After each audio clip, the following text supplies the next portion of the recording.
As we continue on in organic chemistry and some of these ideas that we're going to be looking at in acid-base chemistry here, there's a general pattern that you'll notice. And that is that, especially when we're looking at aeroformalism, where we need to identify the lone pairs and those pi electrons, we're going to typically take electron-rich species, which will have negative charge or partially negative charge or lone pairs of electrons or double or triple bonds. So typically we're looking for different types of electron sources. And those are going to be attracted to positive or partially positive charged compounds or atoms. And that's essentially what we're looking for anytime we're trying to solve a problem in organic chemistry. That's the starting point. So identifying the acid and the base is important. It's the same idea. It's the electron-rich species versus the electron-deficient ones. And that's how we can start to tackle these types of problems when we're trying to predict what is going to happen. So let's look at a couple of different examples here. So what happens when we have net charges? If we have two compounds, right, the ketone here has electrons in a double bond. It also has lone pairs. So there are multiple different sets of electrons we could have a chemical reaction with. However, the nitrogen has a negative charge. So if one thing has a negative charge, it's going to be more electron rich because it is negatively charged, and that is going to be the chemical compound that we're going to likely react as the base in this type of reaction. For the next compound, if we're looking at which one is going to be an acid or a base, we know that acts as a very strong acid because it falls apart as H plus Cl minus. And because of that, this will by default be our acid. So this is going to be when we know we can fall apart as a strong acid or a strong base, we're going to be able to react that as an acid. And finally, the third one is when only one reactant has a proton or a lone pair. Now we see that the compound on the left doesn't have any lone pairs, but the compound on the right, that nitrogen, does have a lone pair, so this has to act as the base. So that's kind of the starting point for starting to solve some of these problems, is to identify the electron rich and the electron poor elements, and then using these ideas to undergo and look for chemical reactions. Okay, based on that last slide that I kind of talked about, what we're looking for here, I want you to look at these and I want you to decide which compound is the acid and which is the base, and then draw the products for each the proton transfer reactions. Just as a kind of a preview, I just want to give you an idea of what it is that the process is for doing this. And again, I mentioned that if you have full negative charges, that's likely going to be acting as your electron source. And what is going to probably happen here is we're going to have to identify a proton that's being shown. And really only one proton is being given to us as an element on this compound here. We have this hydrogen, which I'm going to kind of redraw out to kind of highlight that. And the electronegative element here and the element that has a negative charge, a formal negative charge on it, is that oxygen. So the electrons are likely going to come from that source, and I'm going to point it at the proton. And that bond's going to break, and then I'm going to form a new compound. So now what happens if these electrons were being shared and now are both owned by oxygen? I only have one bond. That should give me a negative formal charge. And I'm going to draw this out again. We have a chlorine, chlorine, and a chlorine. We have a double bonded oxygen here. And now we have an oxygen Before it had two sets of lone pairs, right, to give us an octet.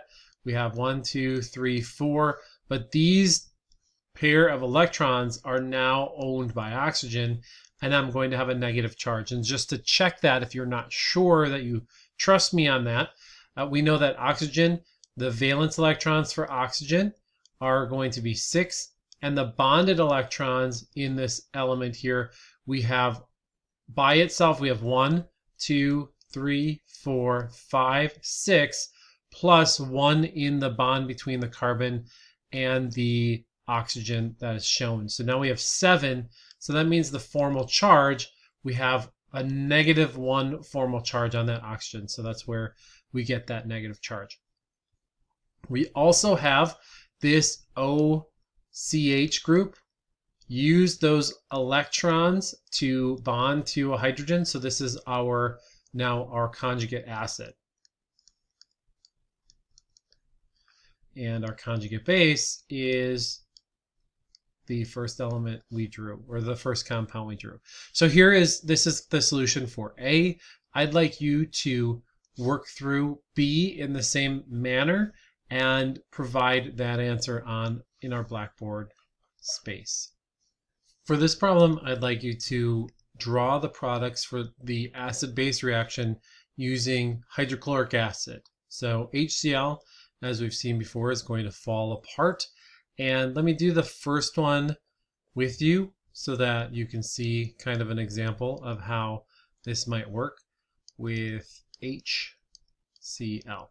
All right, so the first step is to know that I'm telling you this is the acid. So we have to now use that information and know that the bond here is going to break so that the element over here, which is our base, is going to be able to interact with that proton. So we know that bases are going to use lone pairs of electrons. So it's helpful to identify those. And I've drawn those lone pairs on the oxygen that would be there. So I am going to use that as the starting point for interacting with that proton of interest over on the HCl. And now I've already shown you that that bond between the hydrogen and the chlorine is going to break. So that's the step. That's what we're going to do. We're going to do the kind of draw out the products now. And I'm going to have the O and the original H, and then now the new hydrogen that is going to be attracted there. I can draw it down in a different color as well. This is the new hydrogen that we're going to have attracted and attached to with our lone pair of electrons. And then I still have a lone pair of electrons here.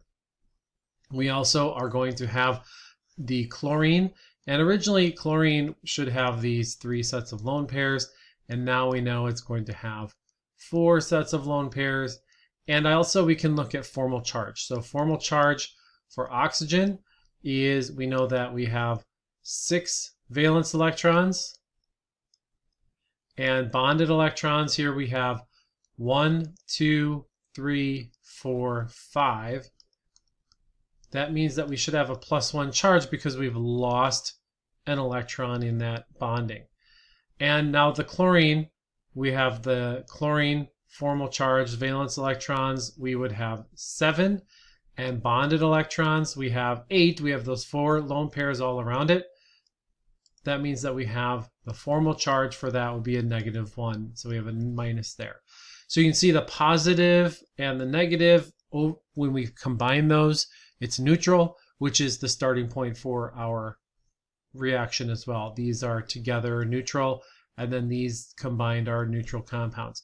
So this would be our acid-base reaction mechanism for A.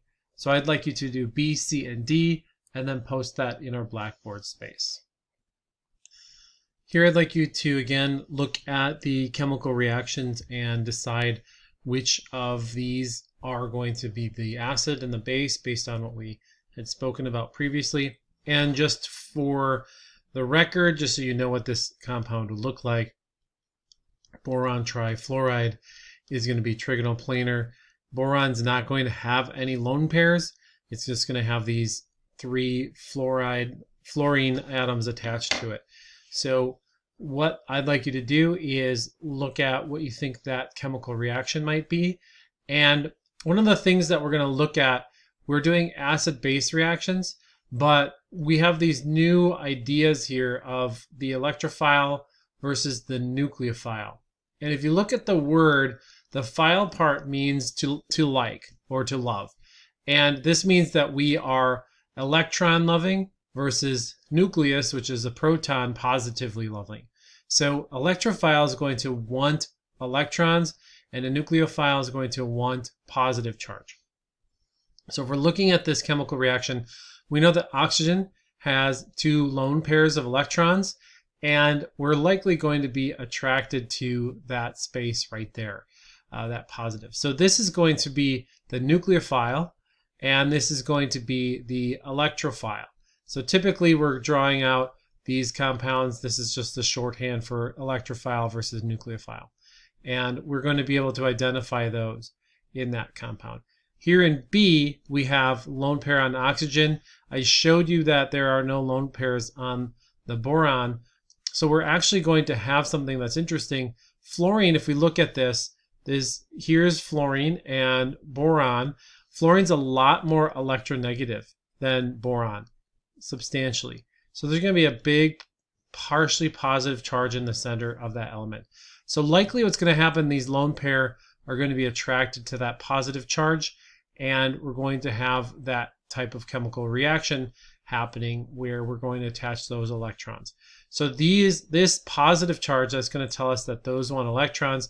So this is our electrophile, and this double the carbonyl group with the lone pairs, that's going to be our nucleophile. If I want to draw A out, I know that I have to start with a cyclohexane group, and then we're going to attach that carbon is going to be attached to an oxygen, and that oxygen is attached to 2 water molecules. And we'll actually have a positive charge on our oxygen, that because we have 3 bonds instead of its normal 2. Now with this group here, we're going to draw the same thing out, the lone pair on the top. Those other bonds are going to, those lone pair on the bottom are going to be used to bond to that boron, and then those fluorine are going to be off of that boron. So then we have that compound is formed. Here, we're also going to have to form, because now we have 3 bonds, that proton, that oxygen is going to be positively charged, and the boron, actually we have 1, 2, 3 usually valence electrons for boron, and we now have for bonded electrons, we have 1, 2, 3, 4. So that boron is going to have a negative charge associated with it. So this is the product for reaction B. Here is the product for reaction A. Okay, the next stage of this is to start to be able to recognize and to understand the difference between strong acids and bases and weak acids and bases. So we're going to look at the acid strength using this term called pKa. So the pKa is based off of this idea that we have this chemical reaction, and you notice these 2-sided arrows. And that really means that our acid and base can react to form the conjugate acid and the conjugate base. The conjugate acid and conjugate base can react as well to form that opposite reaction to return back to the original state. So this idea is that we have to really look at which is the stronger acid. Is the acid the stronger acid, or is the conjugate acid the stronger acid, to determine which direction this chemical reaction is going to go? Because that's going to dictate if we are going to the right or the left. So this is based on acid strength, which we measure through pKa. So this is the idea of the pKa and what the pKa is. We are basing this off of this equilibrium idea. And equilibrium is the point at which the chemical reactions are going the same speed forward and backwards. And that is based off of what are the chemical reactants and the products in terms of the materials that are available still at that point where there's really no change in the concentrations. So we look at, when we put brackets around these things, that means the concentration, and a lot of times we're talking about concentration in molarity. So here we're saying the concentration of the products over the concentration, or divided by the concentration of the starting materials or reactants. And for this example that's shown above, we have H3O is our product here, and we have our conjugate base here, HA. So at equilibrium, where the reaction, the forward and the reverse reaction, are going at the same speed, and there are not changes theoretically in the concentrations of the reactants or the products, then we take that concentration and we plug them in, and then we have our starting material, the HA, and the water, the H2O here. And that is going to give us this equilibrium constant value that's telling us at what point, when this stops reacting and when the reaction settles and we don't have changes anymore, this is a constant that we can determine how much. In different chemical reactions, this will be a different value. This will be a different number. So the strength of this acid is going to dictate how much of our products are formed versus how much of the reactants will be left behind. And this is the idea of where we're going to get to when we start to talk about pKa. So this is the starting point, the KEQ. It's the constant for equilibrium state. If we are working in water, we're doing chemical reactions in water, we typically assume that if that's the solvent, the concentration of the water is not going to change. So it's typically written without that as a starting material or as a reactant at all. So this is if it's in water. Now, if we're doing organic chemistry in a non-water-based situation, that would remain in there. But this is the Ka value, is we're assuming that it's an acid-base reaction, and we're assuming we're in water situation. So here we know that it's in water, so we've taken that out of the reaction. So otherwise it's the same, H3O plus A minus over HA, and then the water's been eliminated from that equilibrium constant for the acid-base reaction. So the A stands for the equilibrium constant, K, for an acid. That's the K, that's the sub A, what it means. Okay, so this number, this value that you get when you plug in the concentrations of these products over the reactants, that tells you how strong your acid and base reaction is. So let's look at some examples a little more closely here on the next page. So if we have something that's H2O and we're going to get an acid and a base reaction, this is going to tell us something about our concentration and the strength of our acid and base. So when we're looking at these values, something just kind of as an analogy here, we're going to look at this idea of this P function, the function of P. When we're looking at the concentration of a proton, for example, we're going to look at that P function is the negative log of the concentration of those protons in solution. So in order to look at this acid-base concept, let's look at water first of all. If we're looking at a chemical reaction that has if we're looking at acids or bases, how do we determine the strength of those? And we need a reference. So we're going to look at water first to understand this. And under the right voltage, there is a slight conductivity from water.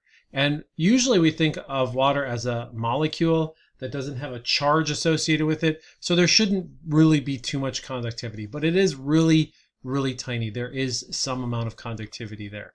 And what's happening? So if we look at the water and base reaction. Okay, so when we look at water, we have, in this instance, we're using the one on the left is the acid and the one on the right is the base.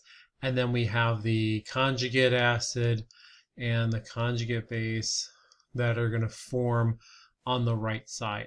So there is this trace amount of this chemical reaction where we have our water and another water molecule. And what's going to happen is as a base, right, we're going to react with that proton, and those electrons are going to bump up there. And then we're going to create our H3O and our OH. So this is the chemical reaction that's happening. But it happens not very often. So when we look at this, we're actually going to consider this idea where we are going to have the products over the reactants. So we have the products and then the reactants. And this is squared because we have two of those. This times water, the concentration of. So in terms of pure water, if we have 100 grams of, or 1,000 grams of this, the equivalence for the molar equivalence is 1 mole is 18 grams. And then we also have the total volume would be in 1,000 milliliters or 1 liter. This is that kind of 1 gram is 1 milliliter. And so our concentration in pure water, we would have this be 55.6 molarity. For water, if we are looking at pure water, 1 gram is equal to 1 milliliter. And we can understand this equilibrium concentrations and these ideas here.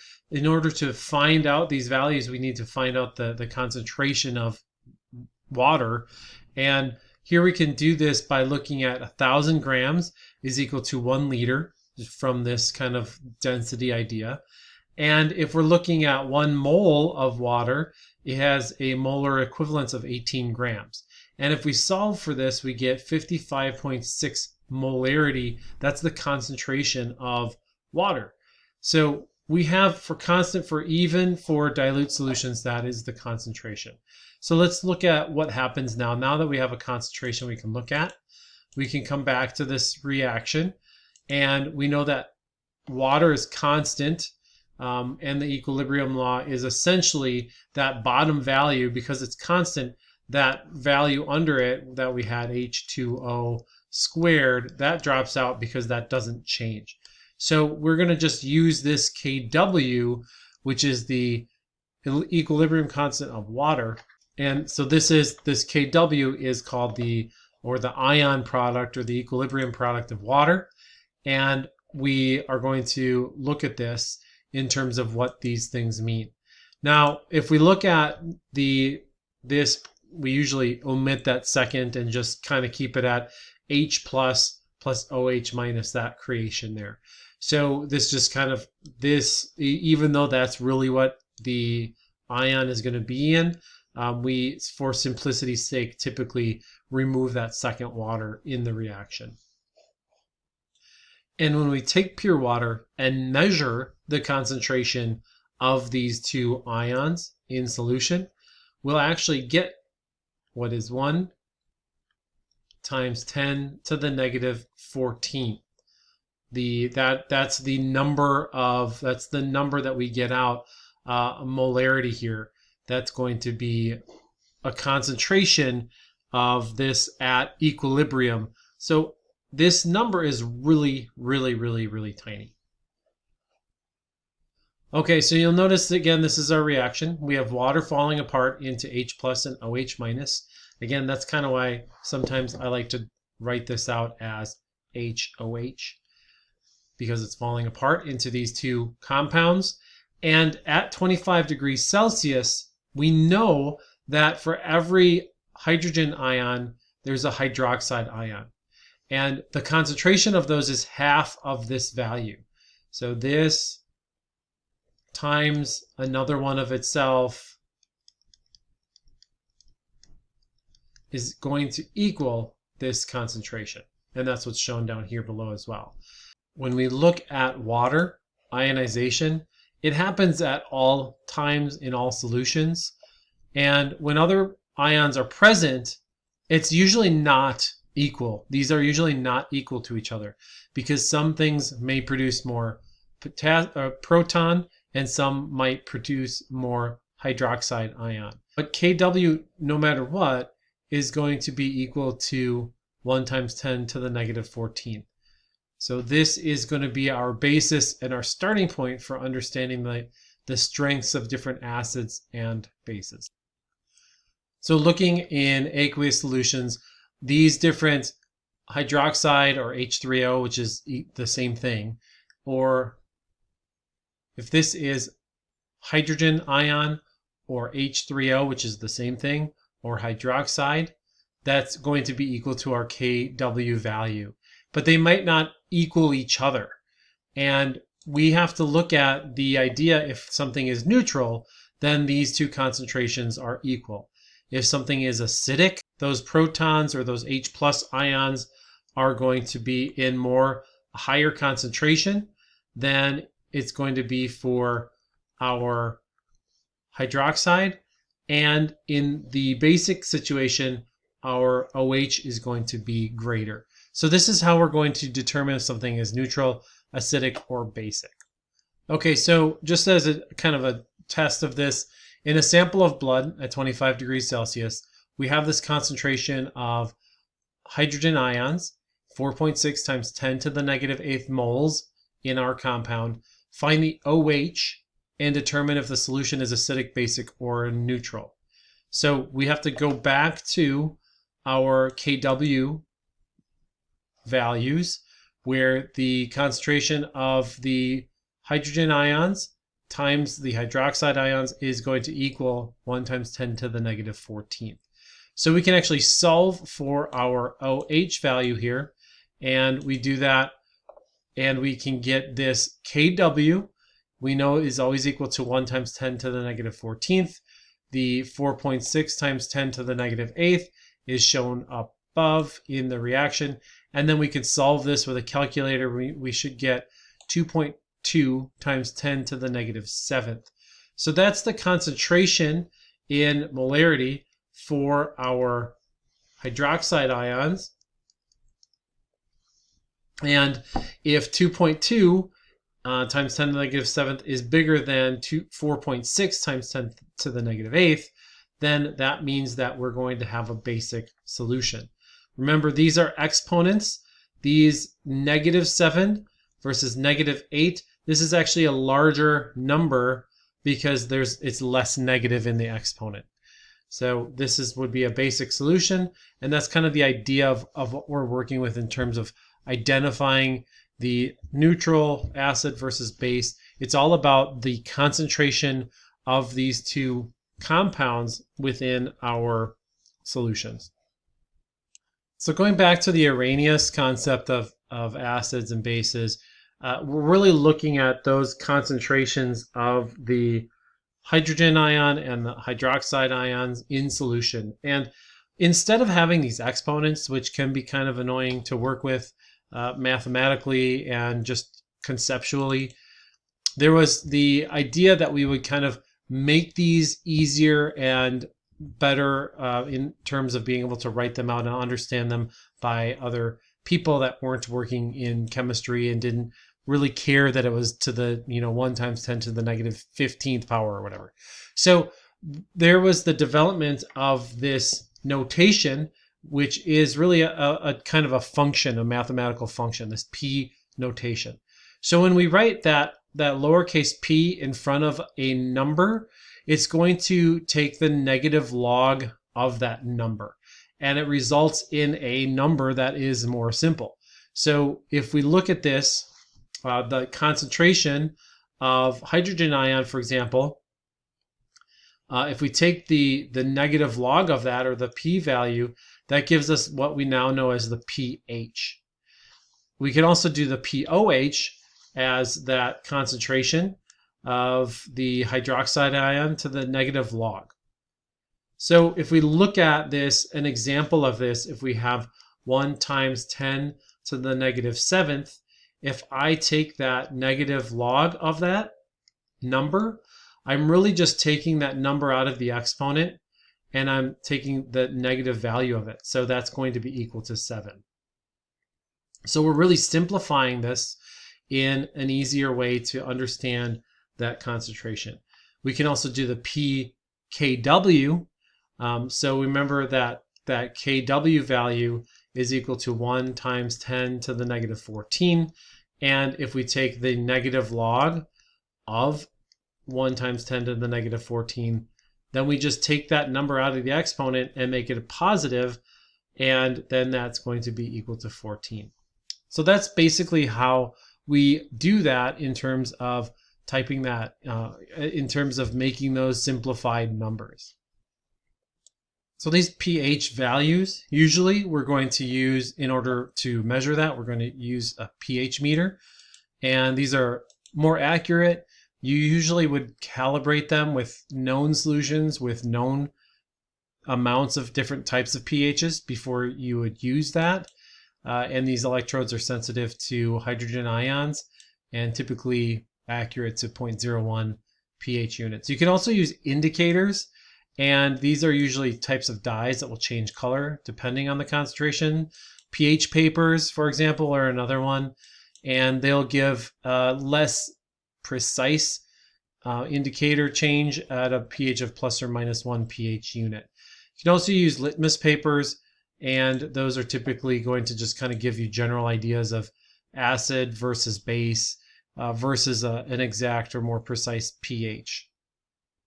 Again, they're helpful for estimating those pHs. Here we have some indicators. I just have a bunch of different ones listed out that span from the pH of 0 up to about 12-ish, which is pretty high, or more basic, right? So neutral is 7, and then more acidic is to 0, and more basic would be up to 14. And you can see these different compounds are going to change. The color change is indicated in the little bar that's shown here. So here are some different ones that will change colors over the different pHs. Also shown in your book are some of these different compounds in terms of, here's hydrochloric acid, here's some lemon juice, pickles, sauerkraut, different types of foods. Milk is closer to a neutral pH. And we have borax, a cleaning solution, milk of magnesia, lime water. So we get more basic as we go down and as the pH value gets higher. So these are all kind of just showing you some of the differences. Remember, this number is it's the log scale. So to get this, the larger the concentration, because if at a pH of 1, that means that we have 1 times 10 to the negative 1 molar of H plus ion, versus if we're down here, we have 1 times 10 to the negative 14th molar. That negative 14 is way smaller, so that's why it's more basic. There's not a lot of H plus in solution because that value is smaller than the value up here. So a couple of things in terms of writing these out. Remember, if we're looking at this chemical reaction where we're just looking at water right now falling apart into the different ions, we take the negative log of the concentration of the hydrogen ions. That is going to be the pH. The pOH is the negative log of the OH ions. And when we add these together, that's going to be 14, because remember, that's the Kw is equal to 1 times 10 to the negative 14th. And those are going to combine to give us that 14 value. So in water, the concentration normally with a neutral compound, we're going to have a concentration of 1 times 10 to the negative 7th for both of these different types of ions. And they'll be neutral and equal where the pH is 7. And as that number is going to be smaller, a smaller concentration, that pH of 8, that's less acidic, or it becomes basic. And as that value becomes bigger, because that negative exponent is smaller, then we get more acidic. Just to show you too, you can do this on a calculator. If you take this is the P function here, you can take the negative log of that number, 1 times 10 to the negative 7th, and then that will give you the proper pH. So this is how you could plug that into your calculator, for example, to get that value for the pH. So again, it's helpful to recognize that idea of that function, the P function, and that negative log and what that means and how it works. We're essentially pulling this negative the negative or the inverse of this exponent factor out. And that's simplifying that amount. If we're looking at Ka values instead of Kw values, these are just different types of acids that are going to be falling apart in different ways. So our equilibrium constant, it's the same idea, except for instead of H3O and OH minus, we're going to get an organic base, an organic compound, which can be A and our lone pair of electrons and a negative charge, right, theoretically.